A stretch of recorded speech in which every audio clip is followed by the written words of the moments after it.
program ya uhimilivu wa mifumo ya chakula ambao Kiingereza tunaita Food Resilience System.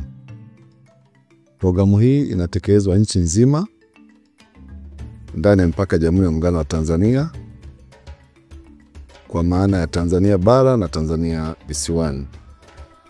Programu hii itatekelezwa kipindi cha miaka 5 na ina lengo la kuimarisha mfumo wa chakula kupitia huduma za ugani, kupitia utafiti wa mbegu, kupitia uzalishaji wa mbegu, kupitia uimarishaji wa miundombinu ya umwagiliaji, lakini pia kupitia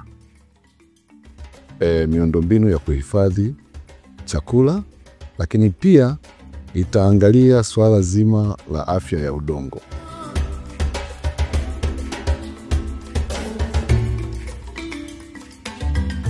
Lengo kuu la mpango huu ni kusaidia mifumo himilivu ya chakula kwa kuimarisha utoaji wa huduma za ugani, kukuza matumizi ya teknolojia zinazokabiliana na mabadiliko ya tabia nchi na kuongeza ufanisi wa kifedha katika sekta ya kilimo. Huu mradi ni tofauti na miradi mingine ambayo imekuwa ikitekelezwa kwenye sekta ya kilimo, kwa sababu huu ni resource based financing.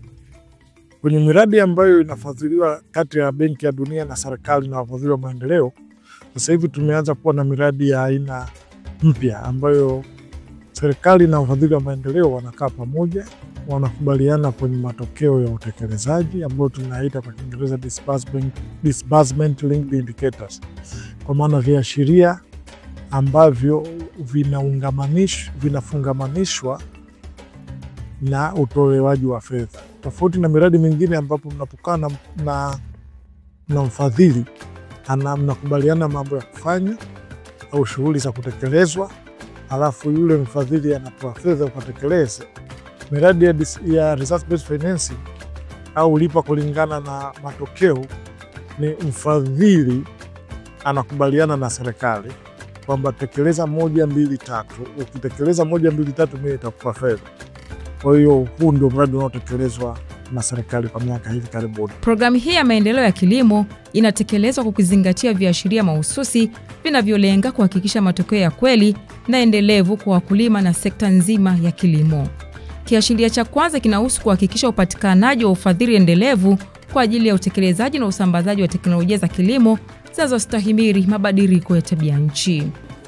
Kila tunachokifanya sasa hivi na miradi mingine yote, nchi nyingine zote, hata duniani kote, sasa hivi zinalenga kuhakikisha kwamba tunaimarisha mifumo himilivu ya chakula. Ni kwa sababu gani? Kwa sasa hali ya ukuaji wa idadi ya watu duniani inaendelea kukua.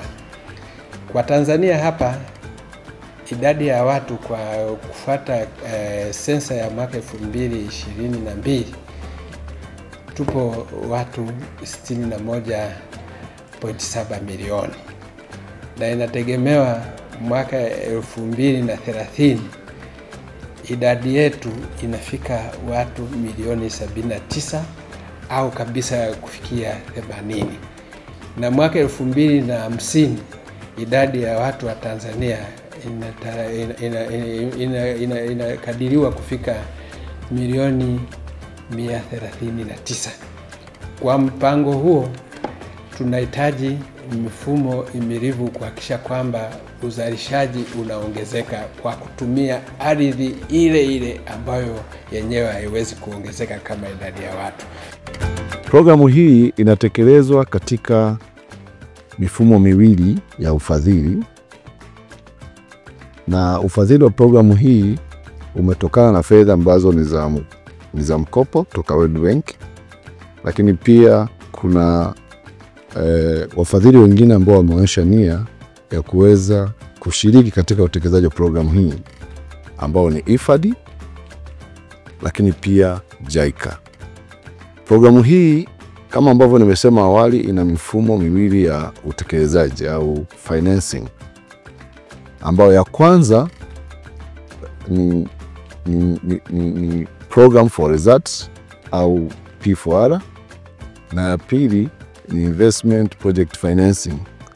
Hii ina maana kwamba serikali kwa kushirikiana na wadau wa maendeleo inahakikisha kuwa rasilimali za kifedha zinapatikana kwa wakati, zinatumika ipasavyo na zinaelekezwa moja kwa moja katika kuendeleza teknolojia ambazo zitawawezesha wakulima kukabiliana na changamoto za mabadiliko ya hali ya hewa kama vile ukame, mafuriko na upungufu wa rutuba ya udongo. Kwa mawasiliano zaidi, wasiliana na huduma kwa wateja Wizara ya Kilimo au piga simu namba 0800 11 0810 au 0733 800 200.